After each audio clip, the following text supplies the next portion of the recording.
Dulu ada Abah Anom di Suryalaya. Salah satu muridnya buka ilmu tasawuf di TV. Diprotes oleh temannya. Diadukan si murid kepada guru. Oh, ternyata dari dulu sudah biasa murid itu cemburu sama murid yang lain. Diadukanlah si murid kepada guru. Ternyata di kitab-kitab kita baca sama. Si murid diadukan oleh murid yang lain. Diadu.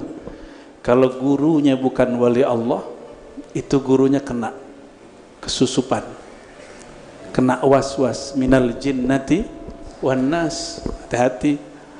Jadi guru itu nggak mudah juga. Apa kata beliau? Kalau yang buka ahlinya nggak apa-apa. Maksud beliau kalau yang buka ente baru masalah. Tapi kalau yang buka ahlinya nggak ada masalah. Imam Bukhari diadu dengan gurunya namanya Muhammad Az-Zuhli di kota Nisapur. Tengkar jadinya. Tapi beliau kemudian menghindar terakhir. Ya, itu terjadi. Jadi guru murid kemudian diadu orang kena. Tapi Imam Bukharinya mengalah. Makanya Bapak Ibu saudara-saudariku tidak begitu kenal dengan nama Zuhli, betul nggak? Kenalnya lebih kepada Al-Imam Al-Bukhari. Maka Allah sayang kepada orang yang ngalah. Ya. Baik. Jadi kalau ada orang ngajar satu kitab lalu berhenti karena dikatakan begitu, itu tanda, mohon maaf, dia belum bermakom di situ. Dia ngikut selera orang, bukan orang harus ikut selera dia. Guru kalau begitu dia tidak akan tahan mengajar. Nabi Muhammad kalau begitu mengikuti selera masyarakat yang tadi aja, ngikutin selera masyarakat, maka beliau akan berhenti berdakwah. Ya.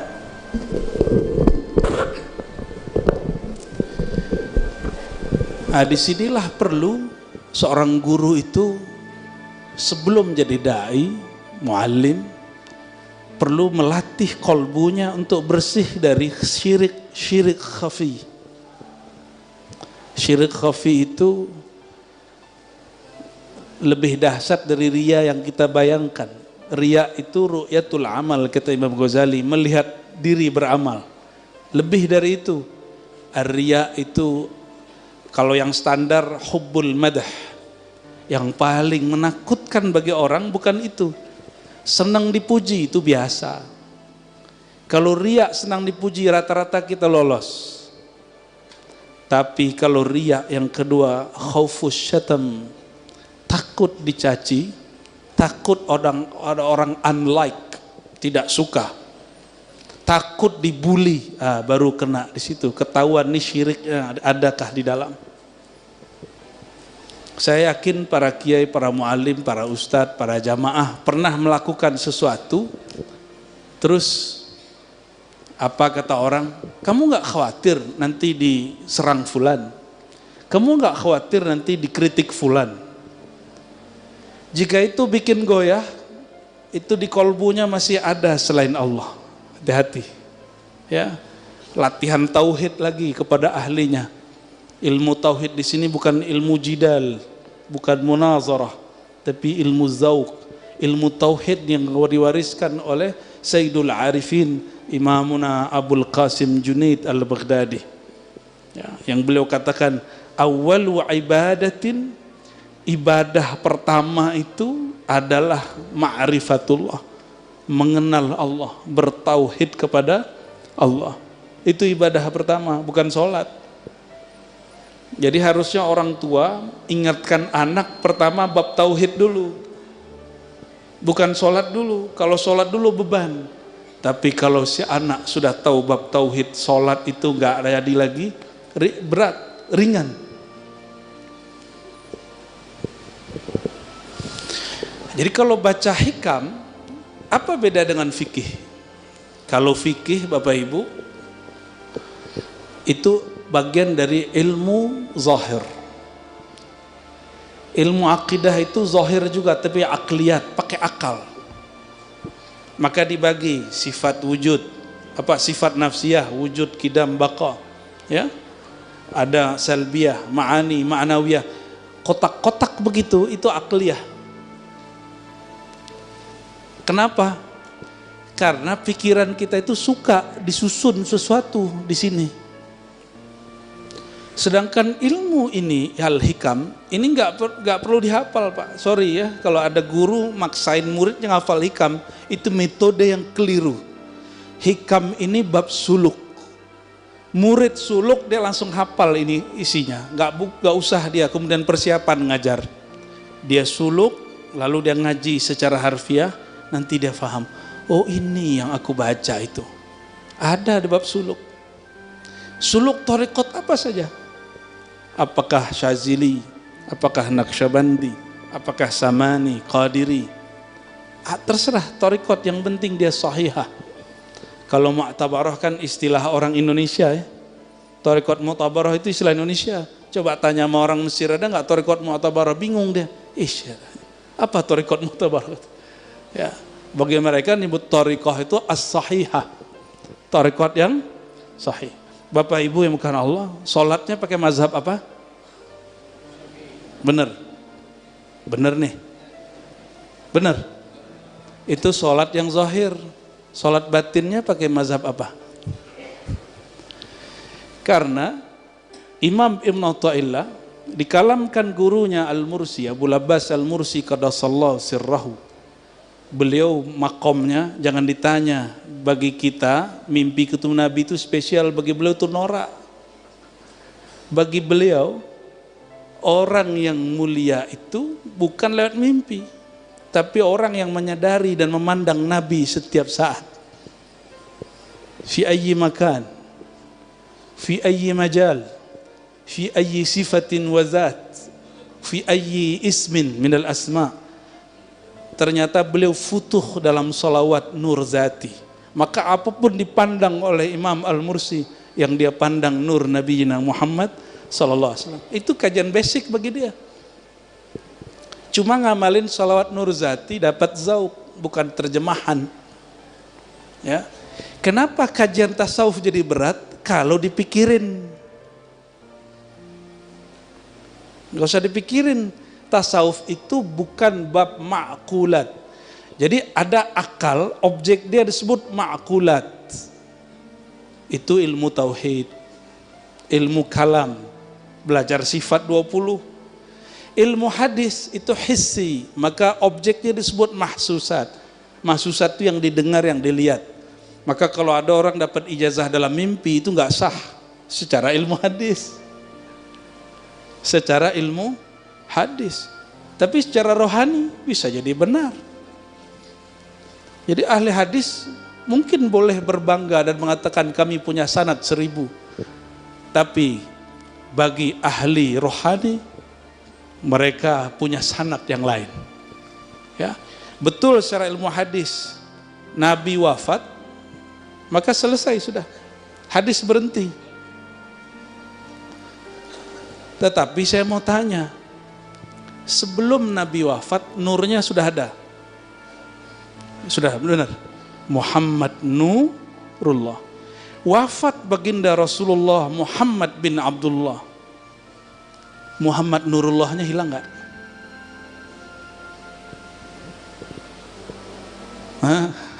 Gimana? Sayyidina Muhammad bin Abdullah itu tanazzul namanya. Ya, kalau taroki ditarik ke belakangnya Muhammad Nurullah, ditarik ke belakangnya Ahmad Ruhullah. Itu kalau ditarik-tarik ke belakangnya. Dia juga. Ketika meninggal Sayyidina Muhammad bin Abdullah, Muhammad Ruhullah, Muhammad Nurullahnya masih ada nggak? Dulu belum ada Sayyidina Muhammad sallallahu alaihi wasallam. Nabi Adam bertawassul dengan Nabi Muhammad sallallahu alaihi wasallam. Itu tawassul dengan siapa? Muhammad Nurullah. Nurnya. Karena fisiknya belum ada. fisiknya belum ada.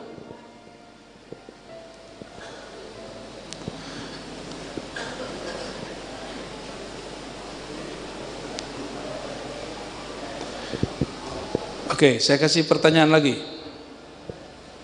Ini berat nggak dari tadi? Bisa ngikuti? Ya, biasanya yang nggak nerima itu Ustadz. Ya, ini kok kajian berat nih kok dibuka. Berat menurut Ustadz belum tentu menurut orang yang tasdik walaupun dia awam. Ya, belum tentu menurut orang yang awam, penting dia tasdik. Ustadz Kiai, mohon maaf kalau nggak tasdik ilmu ini sulit terima. Walaupun sudah dapat ijazah thariqat 30. Kan ijazah wirid. Wirid, kalau wirid mah gampang Pak. Saya punya ijazahnya banyak. Tapi ilmu hakikat, ilmu kemakrifatan itu jalan pintas kepada Allah Subhanahu wa taala. Antum pilih duduk sama ulama atau wiridan 70.000, pilih mana? Hah? Benar ya, itu ada di kitab ini. Bahkan duduk bersama ulama afdal daripada uzlah. Jangankan wirid, ente uzlah, tinggalkan dunia, itu lebih afdol duduk sama arif billah. Tapi ulamanya arif, bukan ulama yang merendahkan ilmu ma'rifatullah. Makanya al-isnad minad din itu penting, berguru itu penting. Karena kalau gurunya tukang ejek ilmu ma'rifat, nanti muridnya tukang ejek. Kalau gurunya suka merendahkan, apa itu? Nanti dia suka begitu juga. Jadi benar-benar hati-hati ya, berguru itu mah hati-hati. Ya. Sekarang Muhammad Nurullahnya masih ada nggak? Bener, serius. Ya. Terus kenapa antum harus minta mimpi ketemu Rasulullah? Ya, nggak perlu mimpi ketemu Rasulullah kalau sudah melihat secara hakikat. Orang yang masih minta mimpi itu orang awam. Mohon maaf,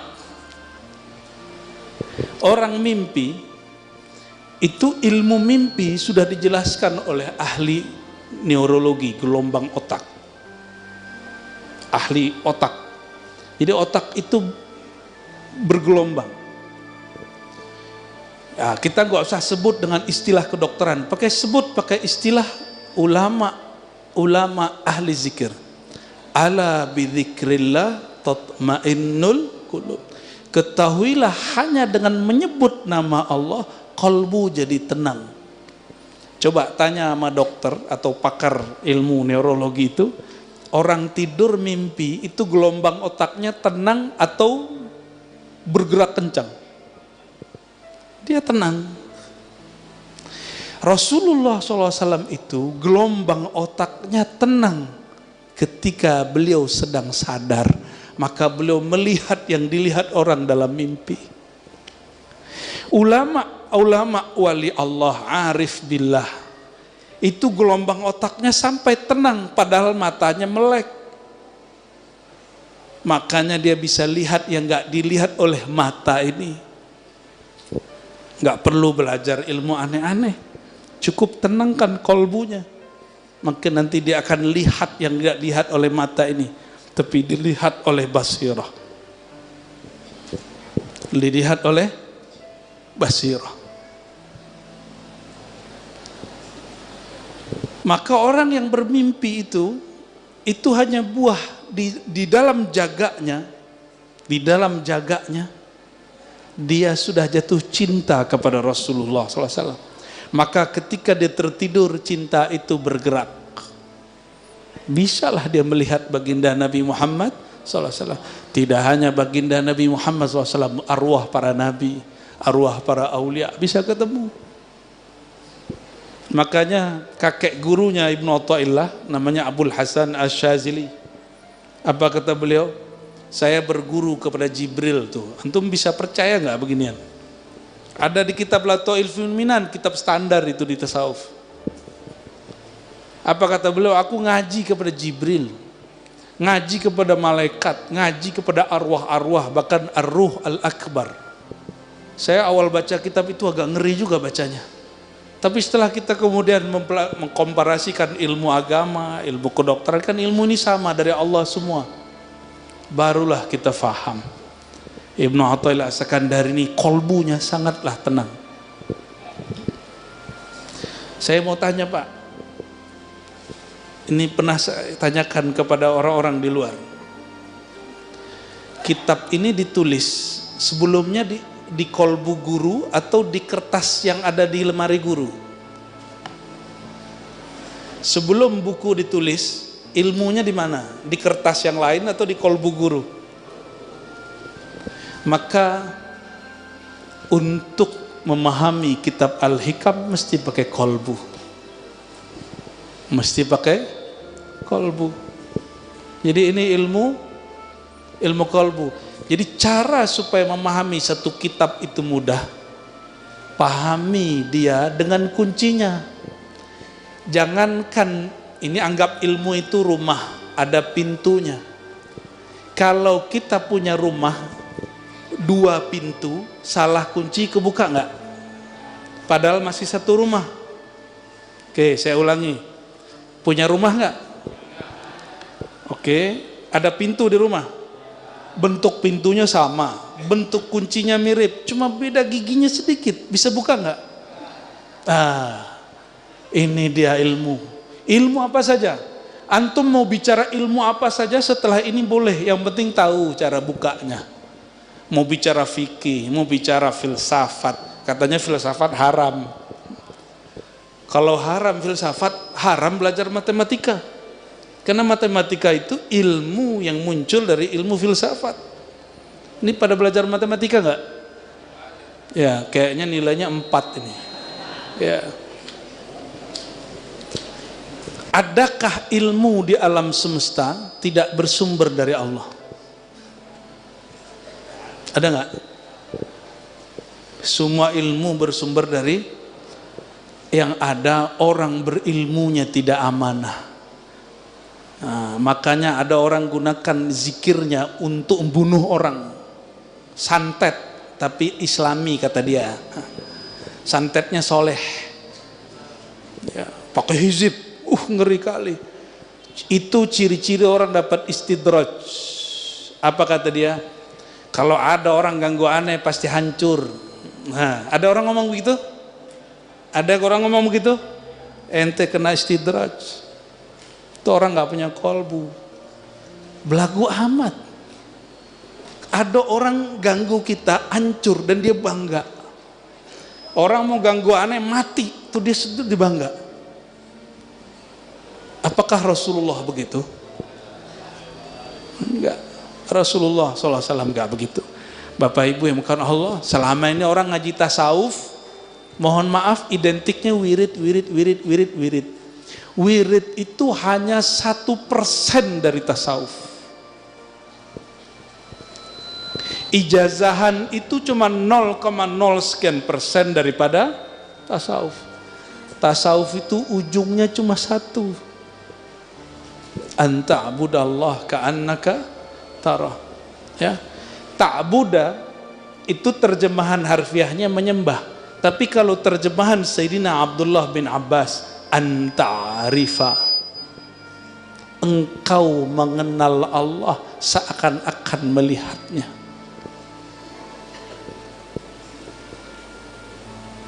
Kalimat ini kan seakan-akan. Kenapa? Karena melihat Allah nggak pakai mata. Kenapa melihat Allah nggak pakai mata? Karena Allah bukan fisik. Jadi kok ada orang ngomong hari ini begini, emang Allah ada? Kok nggak kelihatan? Itu kurang cerdas itu. Ya, walaupun dia belajar filsafat 10 tahun, 20 tahun, itu kurang cerdas. Kenapa? Allah itu bukan materi. Terus dia bilang, kalau Allah ada kenapa nggak kelihatan? Mata ini hanya melihat yang materi. Yang tidak materi nggak kelihatan oleh mata. Jangankan Allah, lapar aja nggak kelihatan sama mata.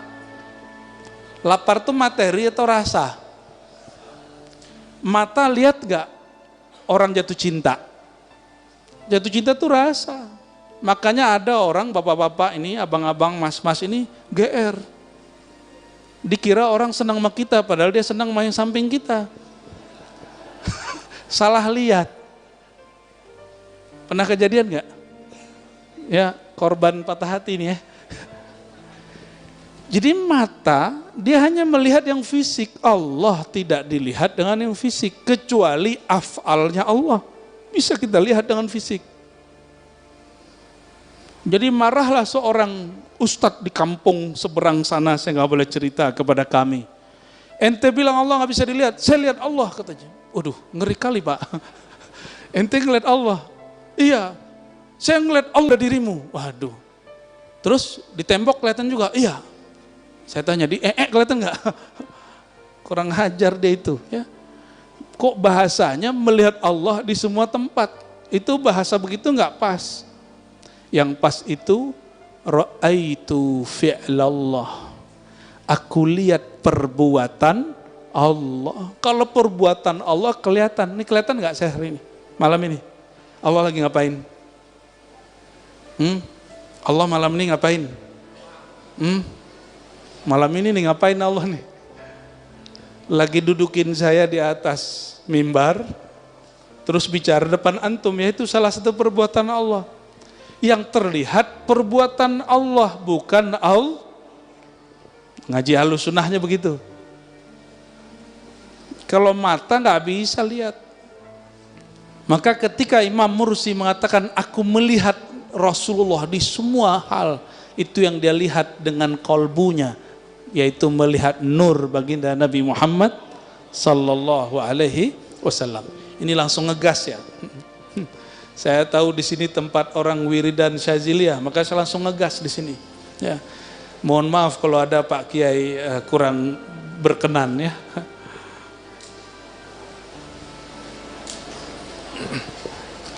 Jadi belajar tasawuf bukan diakal-akali. Orang yang mengakal-akali tasawuf, dia akan mentok. Nanti bilang, tasawuf itu ribet. Ya. Sama ahli fikih belajar ilmu hadis, kata dia ribet. Hadis saja harus dipretelin. Emang kalau ribet terus tak berhenti? Kata ahli hadis, ahli tasawuf itu ribet. Ya. Masa percaya sama kalam dalam mimpi? Kata siapa? Ahli. Akhirnya setelah itu muncullah ahli hadis plus sufi. Dia ahli hadis plus sufi. Contoh, ada yang kenal Imam Kusyasy? Orang Betawi ngasih nama anaknya Kosasih.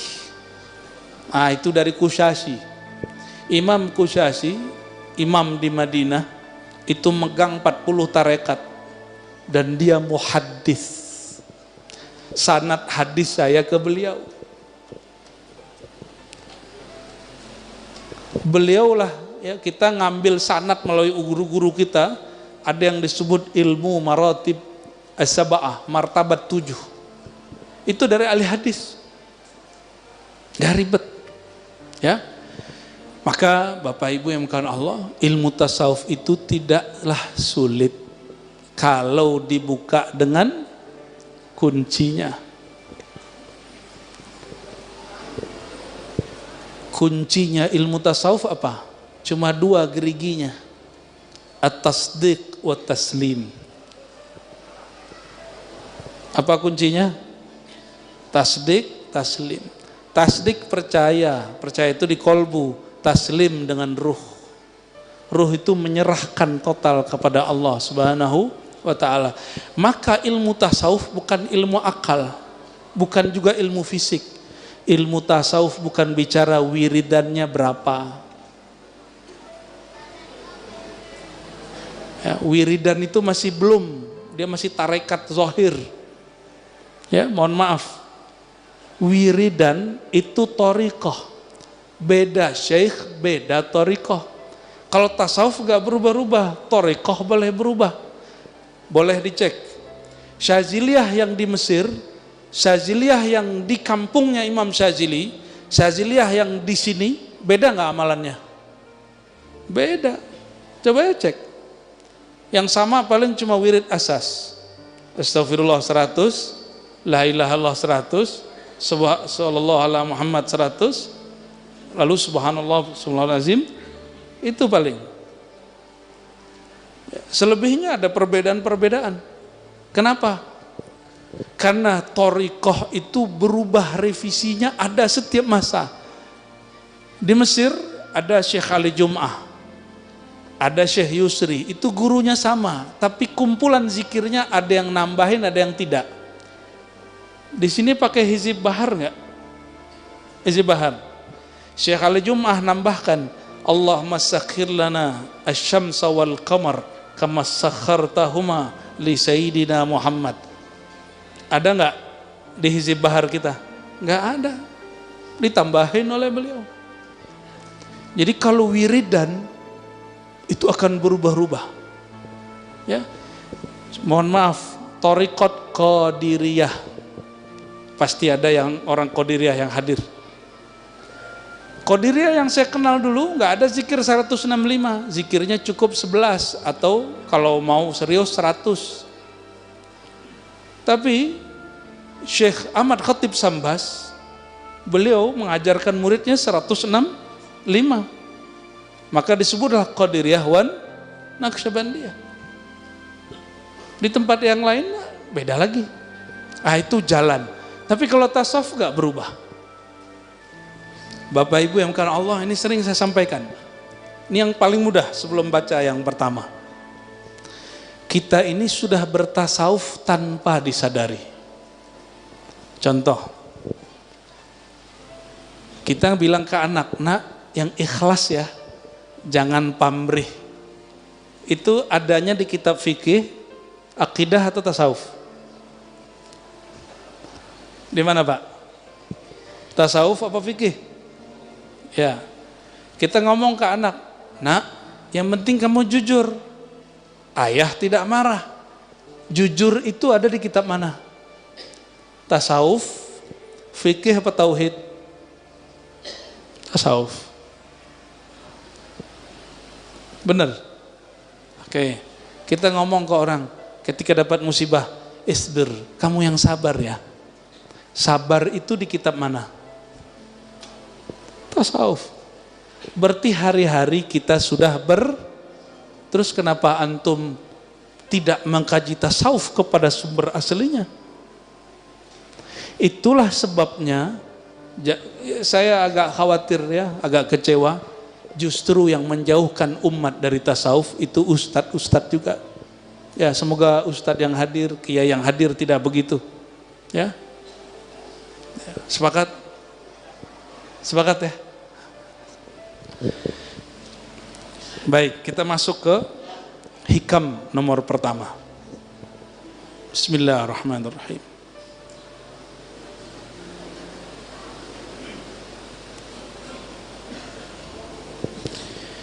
Min alamatil i'timad alal, nyandar ke dalam dirinya sendiri.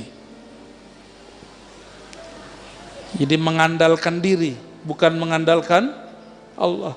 Dia bergantung kepada dirinya, bukan kepada Allah. Ini juga syirik khafi. Ini juga syirik khafi. Apa ciri-cirinya, indikatornya, tanda-tandanya apa? Nuqsanur raja, berkurangnya rasa harap kepada rahmat Allah, berkurangnya keyakinan, indah wujudiz zalal, ketika terjebak kepada kemaksiatan. Zalal di situ tergelincir pada maksiat. Ini contoh. Malam tadi tertidur tidak tahajud, subuhnya tidak pede berdoa. Oke. Pernah ngalamin begitu? Itu tanda beramal kepada tahajud, bukan kepada Allah. Emang Tuhan saat tahajud dengan Tuhan saat kita nggak tahajud sama atau beda? Sama nggak? Beneran nih? Bener nih? Kalau lagi haji umroh, yakinnya apalagi depan multazam, yakin doanya dikabulkan. Tapi kalau lagi di Mampang, doanya nyangkut di pohon. Rasanya begitu. Kenapa? Begitulah Ustadz. Kalau saya lagi di Mekah, rasanya Allah dekat. Emang kalau di Mampang Allahnya lain? Allah di Masjid Al-Istiqmal, benar? Allah yang di Masjid Nabawi, Masjid Al-Haram sama atau beda? Benar? Serius? Terus kenapa Allahnya berubah-ubah? Allahnya yang dekat atau antum yang menjauh? Jangan-jangan. Yang ada, kalau antum di Mampang, suasana hatinya tidak fokus, sehingga terasa jauh. Kenapa? Amalnya sedikit. Ya. Kalau lagi di Masjidil Haram, amalnya banyak. Saya mau tanya, mohon maaf.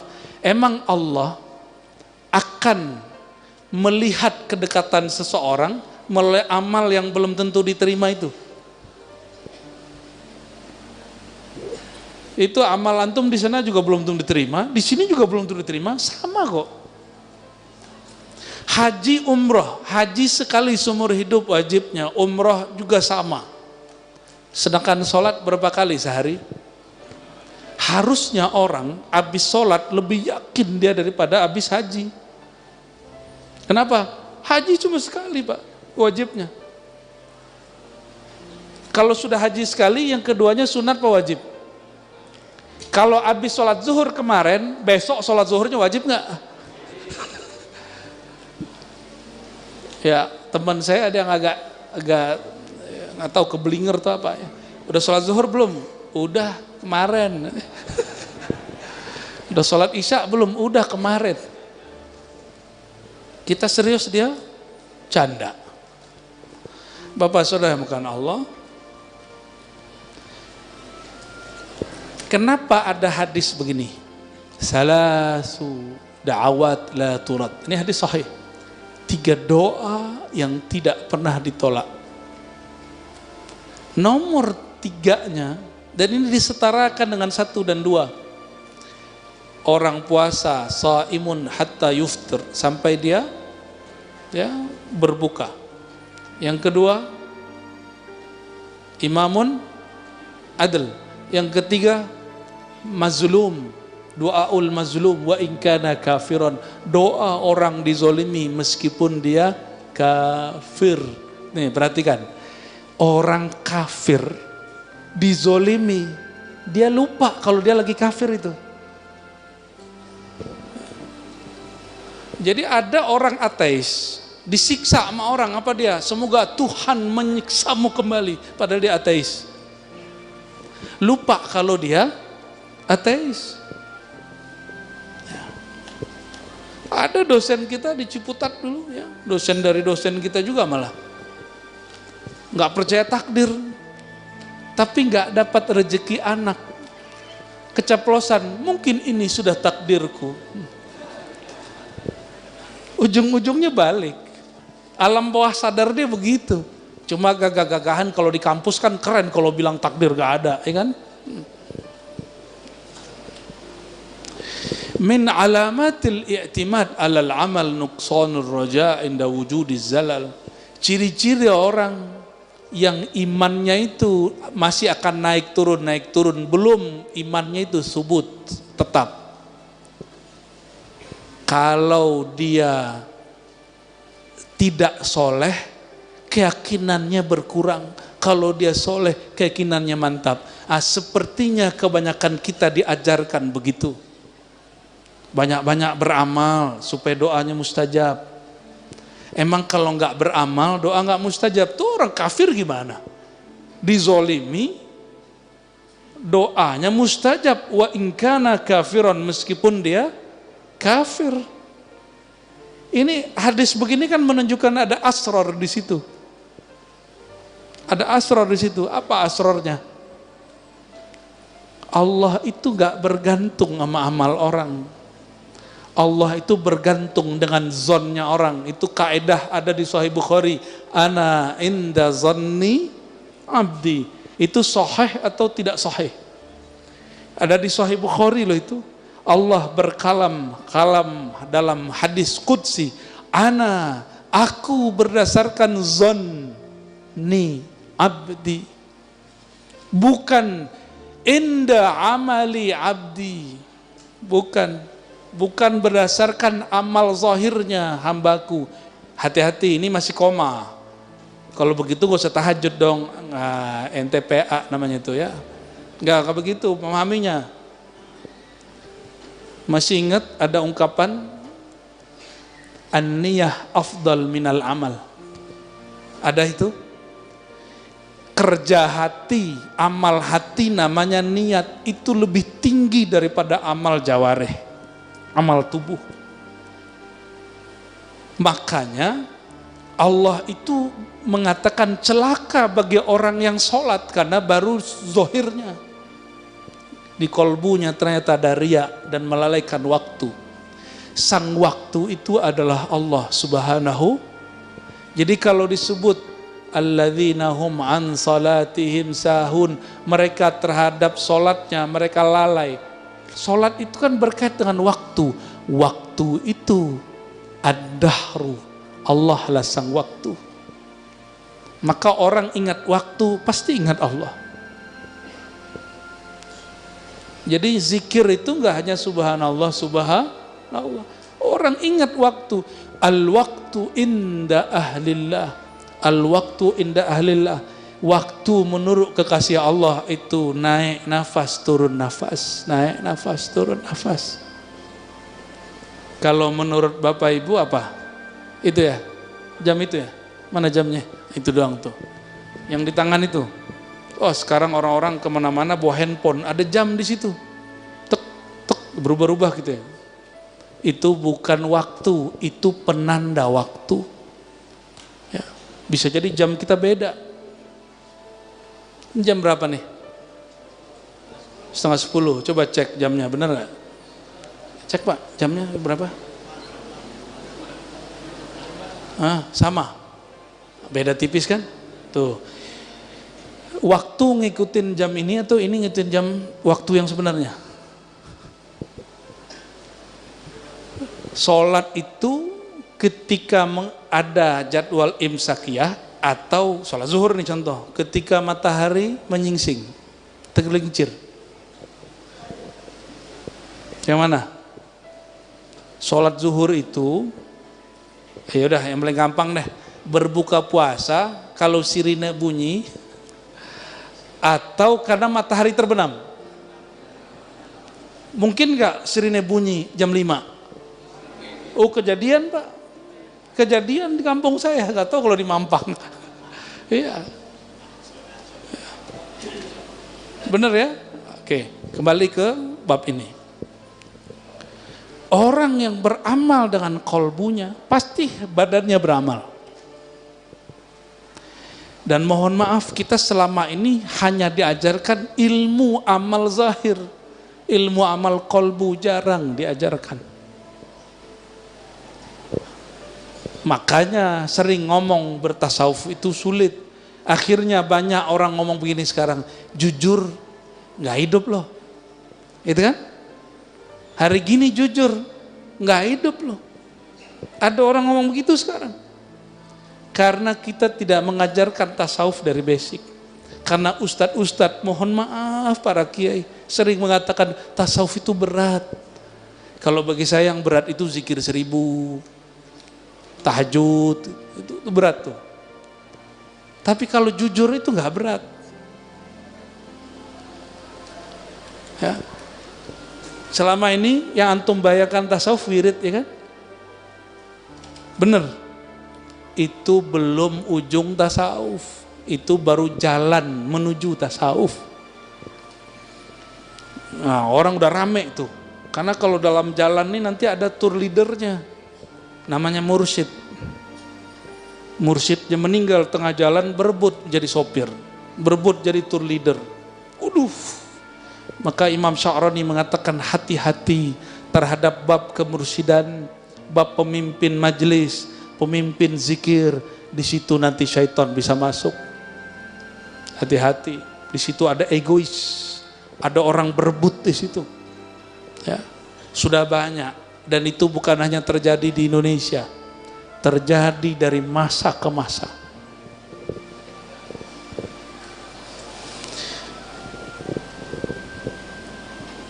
Jadi tanda-tanda orang belum tulus bertuhan, belum mantap hatinya kepada Allah, mesti ada dari luar penguatnya, baru dia yakin. Bukan dari dalam, bukan dari kolbunya. Ini bahasa yang, ini jangan salah paham. Kalau lagi maksiat, lagi taat, Tuhannya sama nggak? Orang maksiat, orang taat, Tuhannya sama atau bukan? Bener, tersesat loh. Bener nggak? Ya, makanya orang maksiat nggak boleh putus asa. La taqnatu, ya, jangan kamu berputus asa dari rahmat Allah. Itulah kejadian pada orang yang membunuh 99, yang ke 100 yang dibunuh kiai. Nih hati-hati nih, kiai ini bisa dibunuh orang nanti nih. Siapa yang bunuh? Orang mau tobat, dia bilang, Pak Kiai, saya ini sudah bunuh 99 orang. Belum dia selesai bicara, apa kata orang si Kiai? Ente terlaknat. Orang kayak ente ini khalidan abadan finnar. Jadi panitia neraka ini sudah ada dari dulu ya. Itu hadis Sahih Bukhari itu, Pak. Nabi cerita tentang Israiliyat yang sahih. Bahwa ada ulama-ulama yang suka jadi panitia neraka.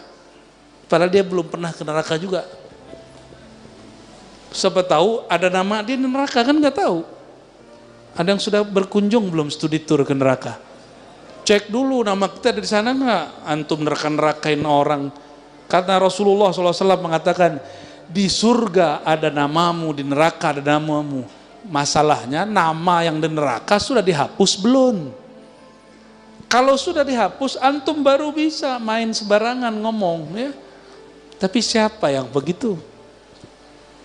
Ya, maka Sayyidina Al-Hasan Al-Basri mengatakan di Sahih Bukhari diriwayatkan, man amina minan nifaq fahuwa munafiq. Siapa yang merasa dirinya aman dari maksiat hati, yaitu kemunafikan, maka orang itulah munafik.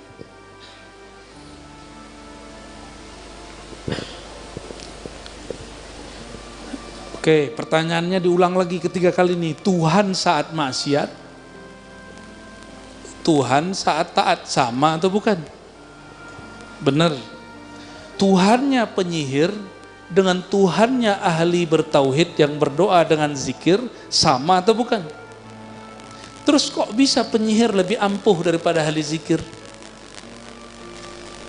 Karena si penyihir yakin ahli zikir sibuk sama angka. Belum, kurang 3. Ijazah dari 2 aneh harus sekian, kalau kurang nggak ampuh. Sibuk sama angka.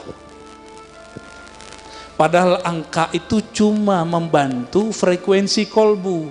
Mungkin di angka sekian sama lisannya sejalan dengan kolbunya, itu yang disebut dengan muwafaqah. Ya, baru dia nyambung.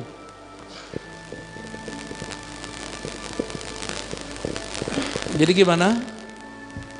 Orang ahli sihir, mantranya sihir, dengan wiridnya ahli zikir, Tuhannya sama nggak? Benar.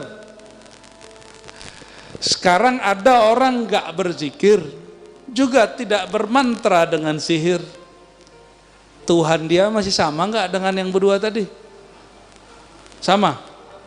Tuhannya Nabi Muhammad SAW dengan Tuhannya iblis sama nggak? Benar. Cuma mereka beda jalan. Tuhan Nabi Adam dengan iblis sama? Benar sama? Kita cek di Quran. Di Quran Nabi Adam berdoa, Rabbana zalamna. Orang pakai na, menunjukkan beliau ini merendah, nggak egois. Ya Allah, kami salah. Padahal Nabi Adam yang jebak siapa? Iblis. Tapi kalau iblis ngomong apa? Rabbi anzirni. Ya Allah, wahai Tuhanku, bukan Tuhan kami. Yang diminta oleh iblis apa? Kekal sampai kiamat. Nabi Adam menyalahkan dirinya, sedangkan iblis tidak menyalahkan dirinya. Itu aja bedanya. Tuhannya sama. Tuhannya sama. Oke. Ini pertanyaan-pertanyaan begini untuk merangsang yang terpendam Pak selama ini. Karena selama ini orang anggap ilmu ini berat, padahal ringan. Nabi Khidir. Ngapain Nabi Khidir? Waktu ketemu Nabi Musa, Nabi Khidir ngapain? Perahu dibolongin. Terus apa lagi? Anak dibunuh. Terus apa lagi? Ya? Ya, oke. Abad 3 berarti ya? Oke. Ketika Nabi Khidir ditanya, jawaban dia apa?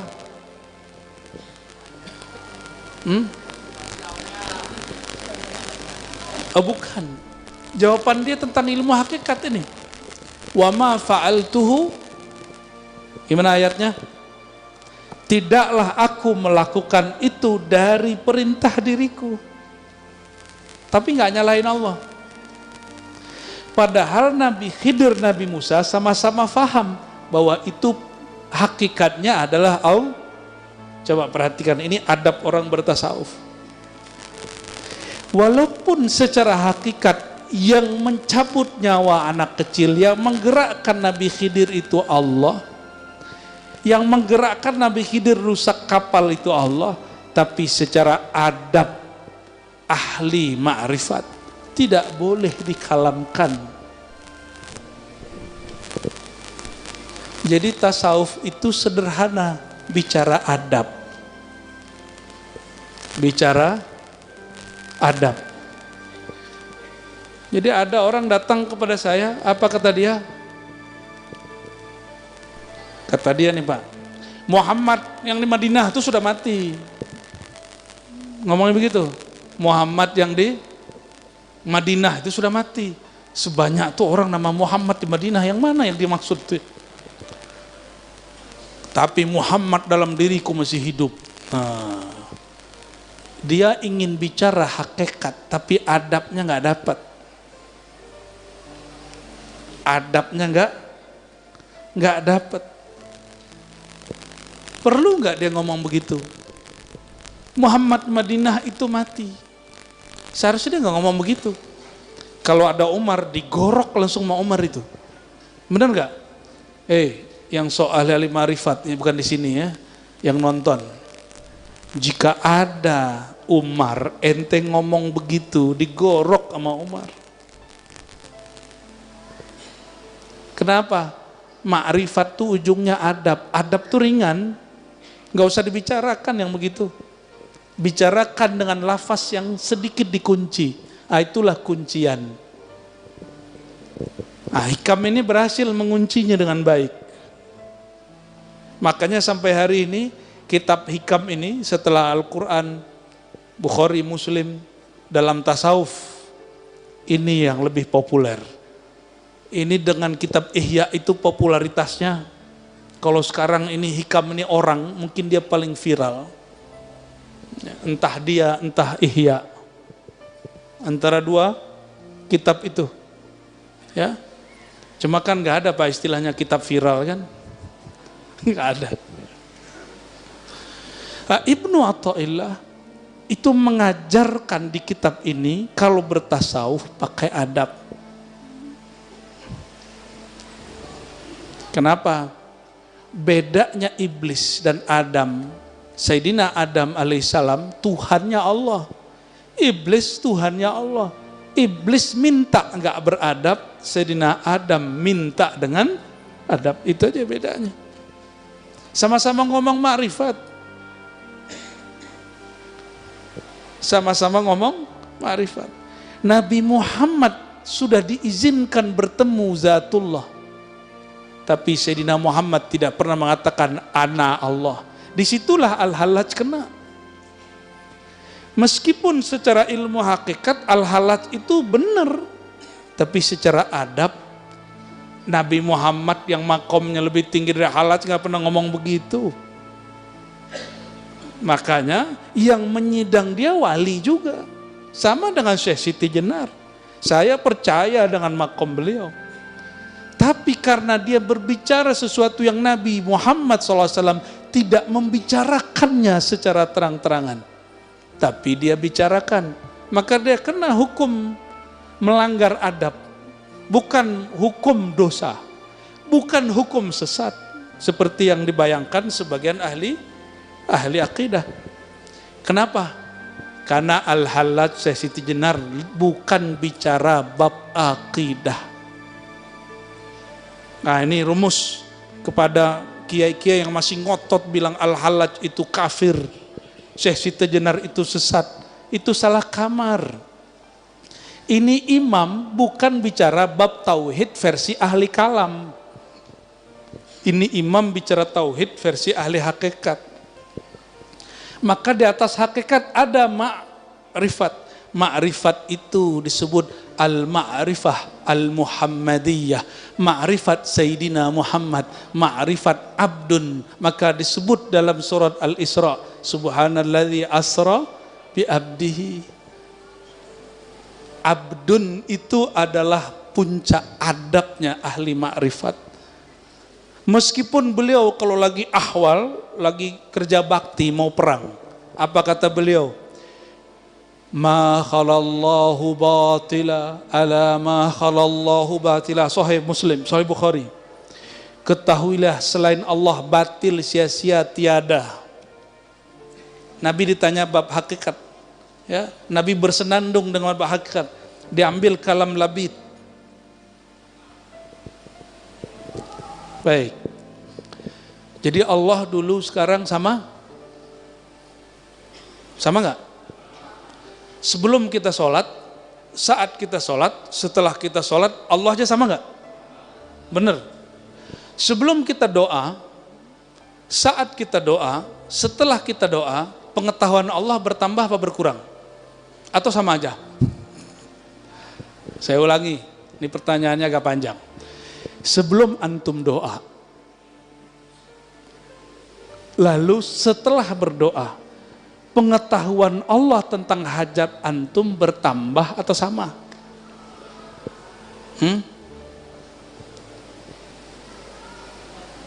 Sama apa nambah? Bingung kan?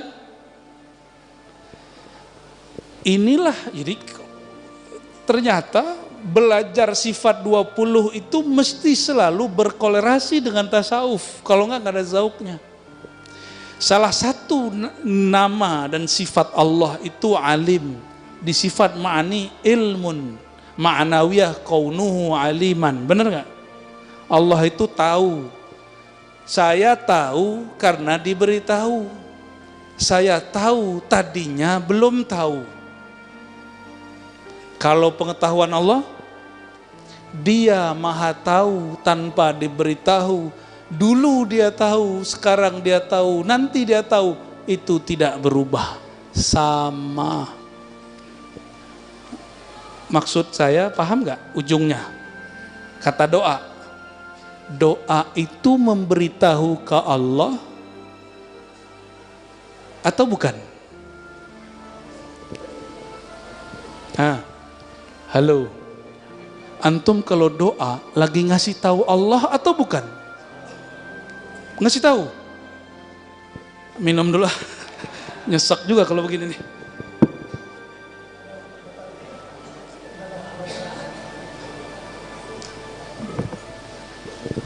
Kita kalau doa, kalau doa, antum doa, itu memberitahu Allah atau bukan? Wah, mulai mikir nih, mulai loading nih. Saya ulangi, Allah Maha tahu, sifat ma'ani, ilmun, ma'anawiyah, kaunuhu, aliman. Bagaimana dia tahu? Bighairi wasitatin, wala sababin, wala ta'allumin, wala ta'limin. Allah itu tahu tanpa sebab, tanpa alat, tanpa diberitahu, tanpa belajar. Itu kaedahnya. Oke. Allah tahu nggak dengan hajat yang kita kalamkan dalam doa? Sebelum kita berdoa, bahkan sebelum kita ada. Benar nih. Sebelum antum ada, Allah sudah tahu belum yang bakal dibaca dalam doa itu? Terus doa kita untuk apa? Gak usah doa gitu. Gak usah doa gitu. Jadi doa untuk apa? Ya, ini yang terpendam nih, kecerdasan terpendamnya ini ya. Orang ngaji hakikat ma'rifat pasti cerdas rohaninya. Walaupun di sekolah IQ-nya rendah. Batin dia nanti akan bahagia. Karena itu terpendam, biasa dipukul-pukul terus tasawuf tuh rumit. Akhirnya otaknya yang tadinya sudah mulai mau serius, mundur lagi. Enter belajar tasawuf ente gila. Mau serius, mundur lagi. Betulan tetangga ada yang gila, habis talqin sama Syekh Fulan. Ternyata kita kena prank. Orang ini sudah gila duluan, baru talqin. Nih saya pastikan, orang yang gila belajar tasawuf, dia sudah gila duluan. Karena saya kan ngajar tasawuf. Dulu kan pernah jadi murid juga. Dan pernah ngelihat ada orang gila belajar tasawuf. Lalu orang kampung bilang, "Tono, lihat no. Kalau ente belajar tasawuf gila." Emang dia udah gila duluan.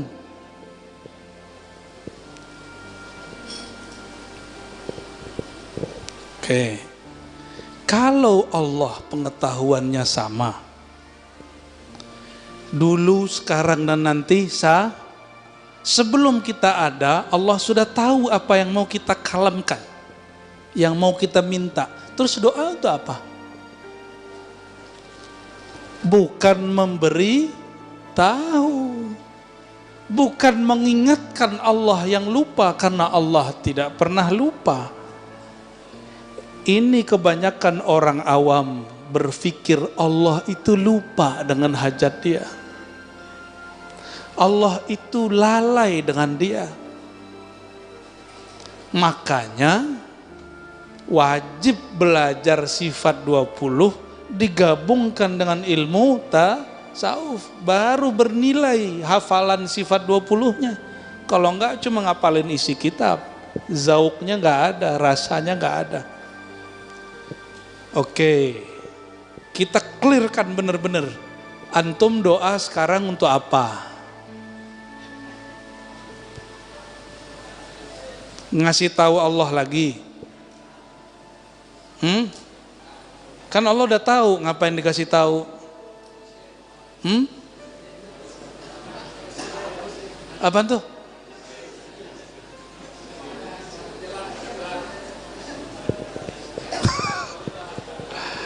Oke, bagian sini apa? Kalau doa ngapain? Minta. Ya doa ya minta. Meminta itu sifat apa? Itu dia. Sifat kehambaan. Ta'abbud, sifat ubudiyah. Jadi walaupun secara hakikat saya tahu Allah sudah mengerti hajat, secara hakikat kan gak perlu doa lagi, Pak. Benar gak? Ngapain juga doa Allah udah tahu? Secara hakikat. Tapi dalam bab al-adab al-Muhammadi yang diturunkan jadi syariat yang indah bernama syariat Islam, ada namanya ritual doa. Doa itu adalah makom penghambaan. Menghambakan itu. Makanya orang kalau belajar ilmu hakikat sombong-sombong, songong-songong, kalau enggak belajar adab rohani. Ngapain lagi sholat? Kan Tuhan dalam diri aneh gitu. Ada yang ngomong gitu enggak? Ya, ada yang ngomong gitu? Tuh orang-orang PA tuh. Ya, belajar hakikat, nggak belajar adab. Adab rohani. Lebih tinggi, adab itu yang dimaksud. Al-adab muqaddamun ala ilmin wa amalin. Itu yang dimaksud. Bukan adab-adab nunduk-nunduk, itu adab sesama manusia. Adab tertinggi itu kepada Allah. Itulah tasawuf. Jadi tasawuf itu tidak hanya belajar akidah akhlak yang kita pelajari di sekolah itu. Itu cuma akhlak kepada makhluk. Akhlak tertinggi kepada Allah. Jadi sekarang doanya coba dinaikin kelasnya. Kalau ada yang berkeyakinan saya doa ngasih tahu Allah, itu akidah ahlus sunnah atau ahlul bid'ah. Sebelum doa, dia berpikir Allah belum tahu. Terus dia doa, wah ngasih tahu Allah dulu lah. Orang begini akidahnya sesuai dengan ahlus sunnah atau bid'ah? Kalau ahlus sunnah gimana tadi? Allah dulu sudah tahu. Sebelum kita doa, sebelum kita ada, Allah sudah tahu. Terus doa itu apa? Sekedar penghambaan, menghina dinakan diri di hadapan Allah. Makanya meminta. Meminta itu penghambaan kepada Allah. Nah itu nyambungnya. Antum faham begini, doa satu cukup. Rabbana atina fid dunya hasanah wa fil akhirati hasanah wa qina adzabannar. Udah sampai semuanya itu udah. Cuma orang kalau faham bab begini, dia pakai dalam rohaninya. Dia berdoa, nggak pengen berhenti. Justru tambah suka berdoa. Baru terasa lezatnya meminta. Jadi kenapa sekarang kita kalau berdoa itu kayak maksa, kerasa kayak dipaksain gitu. Apalagi doanya dapat ijazah dari guru, kata guru. Ini baca 3000 kali, dilihat bahasa Arabnya Masya Allah, tulisannya kayak ular. Ini ijazah dari kiai di Mampang nih ya. Dibacanya berapa kali? 3000. Bentuknya kayak. Jadi kita ini selama ini sering datang ke kiai yang diminta cuma wirid, itu beban Pak. Nah, di hikam yang sudah sering ngaji hikam, apa kata beliau? Syaikhuka man la yutaibuka. Gurumu bukan yang suka membebanimu, membuat kamu lelah dengan wirid riyadhah. Gurumu adalah orang yang membuat semua wirid, semua mujahadah, semua riyadhah menjadi mudah. Dia sama-sama zikir 1000. Bagi yang pemburu wirid jadi beban. Bagi orang yang sudah kenal ilmu hakikat dan adab, 1000 itu jadi asik. Zikirnya sama, tapi rasanya beda. Makanya kalau belajar di YouTube, dapat zikir 1000 ijazah online, dengan ketemu kiai, lalu disebutkan rahasianya, itu 1000 yang dari YouTube itu rasanya berat, yang dari kiai rasanya ringan. Itu energi orang ketemu. Bapak Ibu yang bukan Allah, saudara-saudariku, yang tadi itu berat atau biasa aja? Menurut saya sih biasa aja. Ini biasa, cuma jarang dibahas. Jarang dibahas toh, padahal dia biasa aja. Dia cuma membahas sifat 20. Cuma membahas doa yang selama ini kita kerjakan hampir setiap hari. Ibu-ibu sukanya ngapain? Nazar, benar nggak? Dia kira nazar bisa merubah takdir, itulah awam. Bapak Ibu, maka tauhid itu terbagi 3. Tauhid awam. Awam ini mengira peran dia berpengaruh pada Allah. Doa dia memberitahu Allah. Doa di Mekah dengan doa di Mampang lebih cepat di Mekah. Padahal Tuhannya sama. Benar? Ya. Orang taat, orang maksiat. Kalau doa, kira-kira duluan mana sampainya?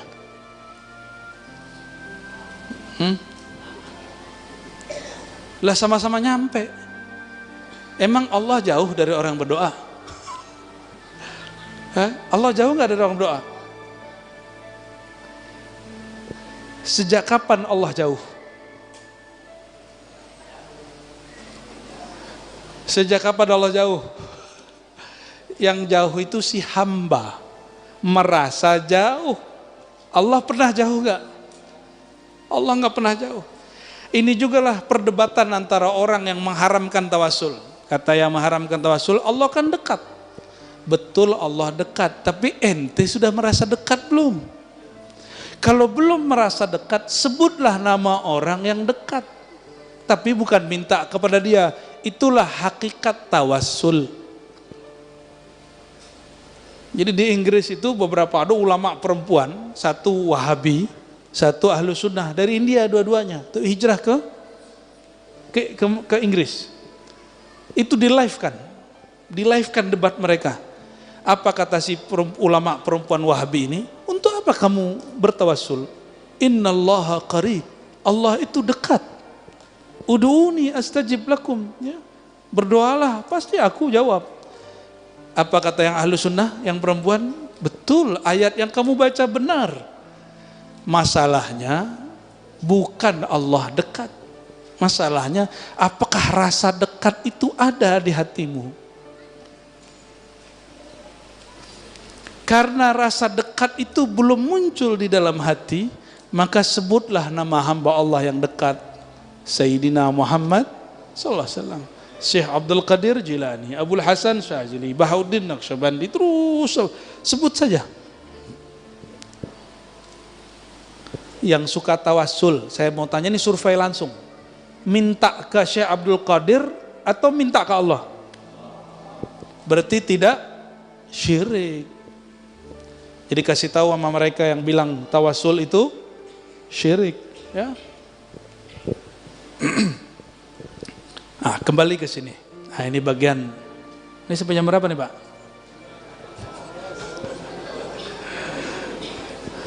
Kembali ke sini tentang tingkatan tauhid. Tauhid orang awam, kalau dia beramal, dia minta dibalas.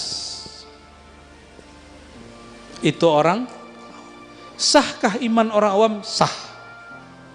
Saya nggak sepakat juga dengan orang-orang sok hakikatan bilang ente belum nyembah Allah. Ada yang ngomong gitu, Pak. Ya, ente belum sah karena awam, karena masih minta pahala. Ada yang ngomong begini sama kita, saya ini tidak harap surga, nggak takut neraka. Beneran, itu kita tunjukin api takut dia. Aneh tongolin amplop agak tebelan dikit, lirik. Katanya nggak harap surga. Kita bawa nih santri kita yang agak cantikan. Apa yang terjadi? Matanya melotot, ngeliatin. Di sorga itu isinya begitu-gitu. Jadi ngomong tidak harap surga dan neraka, tapi giliran kita bawa baru sedikit bau-bau surga, sudah melirik. Nah, ngaji hakikat tapi tidak sesuai adabnya. Bapak Saudara makan Allah, kita tidak pernah menolak imannya orang awam. Iman mereka sah, ibadah mereka sah. Tapi mau selama-lamanya awam, nggak apa-apa, nggak nyantri, Pak. Yang penting kolbunya nyambung dengan Allah. Kalau nyantri ada waktunya 7 tahun, kalau sama Allah mesti sampai mati. Ya, saya sudah nyantri 20 tahun kata orang. Nyantri, kalau ke Allah nggak bisa ngomong gitu. Saya sudah bertuhan kepada Allah 20 tahun, sekarang enggak. Bisa nggak? Nggak bisa. Oke. Maka mesti naik kepada tauhid yang kedua. Tauhidus salikin, tauhid orang yang sudah mulai bersuluk, menempuh jalan. Para pesuluk ini yang dia cari ketenangan jiwa. Tambah tenang, maka dia cari. Maka orang-orang begini akan pindah-pindah thariqah, pindah-pindah zawiyah, pindah-pindah rubat, pindah-pindah padepokan, ganti-ganti mursyid. Bener? Karena yang dicari apa? Nyari ketenangan. Mulai dari ilmu cakra, aura, apalagi prana, latifah yang 7, latifah sirriyah, qalbiyah, ruyah, semua dipelajari. Yang penting dapat ketenangan hati.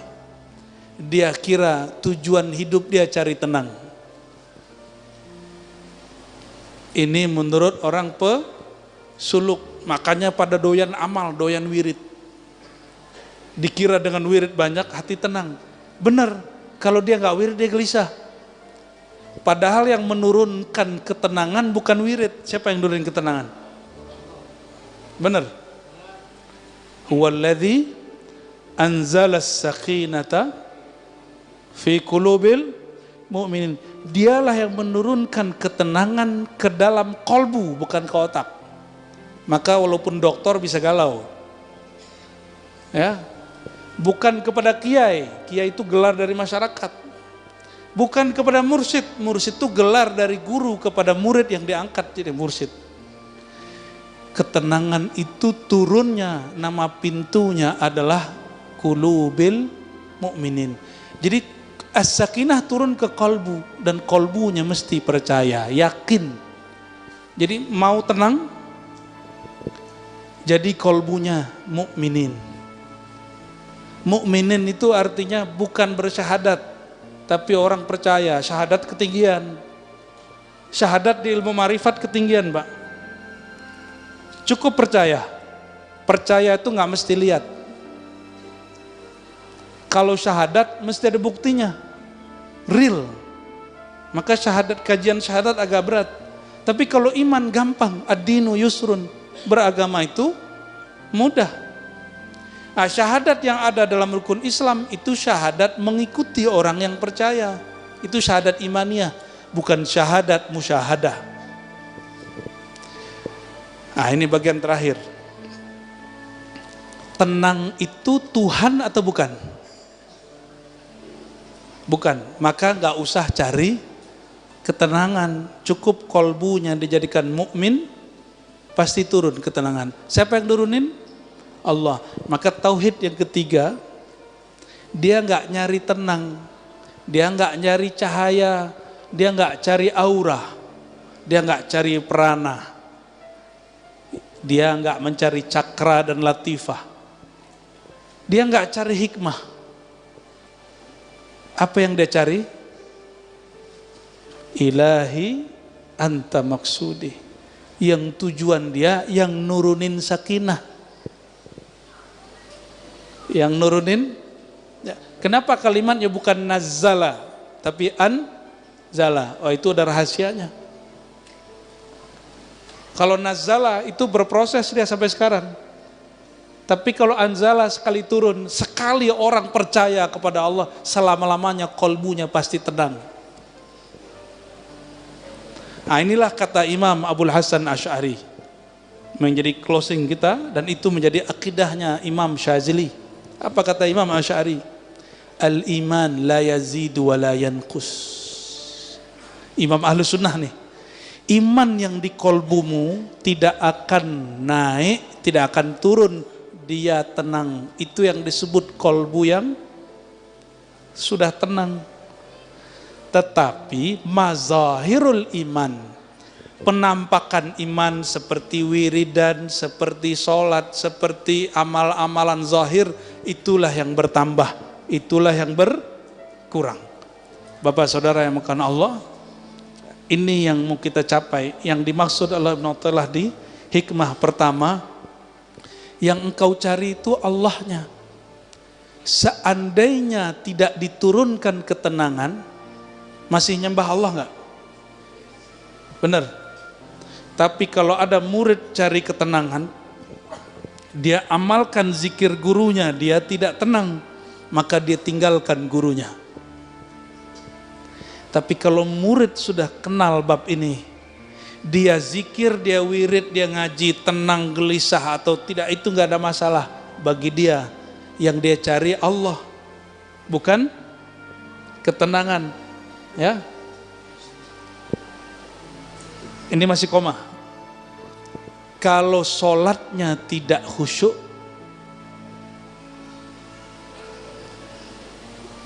Lalu ada sholat yang khusyuk. Kalau sekarang sholatnya nggak khusyuk, perasaan bertuhannya berubah nggak dengan ketika sholatnya khusyuk? Kalau berubah berarti iman yang di dalam belum sabit. Masa kalah dengan Heraklius? Kata Heraklius, begitulah orang yang sudah beriman, jika cahaya iman masuk kolbu tidak akan pernah keluar selama-lamanya. Maka sekali orang percaya kepada Allah dengan kolbunya, selama-lamanya dia tidak akan pernah murtad. Selama-lamanya dia tidak akan pernah murtad, gak akan pernah gelisah. Jemaah yang makan Allah, min alamatil i'timad alal amal nuqsanur raja inda wujudi zalal. Kalau diterjemahkan bahasa kesimpulannya, ciri-ciri hamba yang sudah tulus bertuhan, tulus menghambakan diri kepada Allah, maka dia hatinya kepada Allah tidak bergantung kepada kondisi apapun di dunia ini. Mau dia soleh tidak soleh, dia husnuzon kepada Allah. Mau takdirnya buruk tidak buruk, dia husnuzon kepada Allah. Mau sekarang rezeki banyak atau tidak banyak, rasa dia bertuhannya tidak berkurang. Mau takdirnya hari ini oke atau tidak oke, rasa dia bertuhannya tetap stabil. Itu yang dimaksud oleh beliau, mereka lah yang disebut al-mukhlisun, al-mukhlasun. Semoga Allah jadikan kita hamba-hamba yang mukhlisun dan mukhlasun. Amin ya rabbal alamin. Barangkali itu sudah jam 10 ya. Dan saya baru pulang dari Kepulauan Riau, belum sempat istirahat juga ya. Insyaallah jika ada masa kita berjumpa kembali. Subhanakallahumma wa bihamdika asyhadu an la ilaha illa anta astaghfiruka wa atubu ilaik. Wassallallahu ala sayyidina Muhammad. Assalamualaikum warahmatullahi wabarakatuh.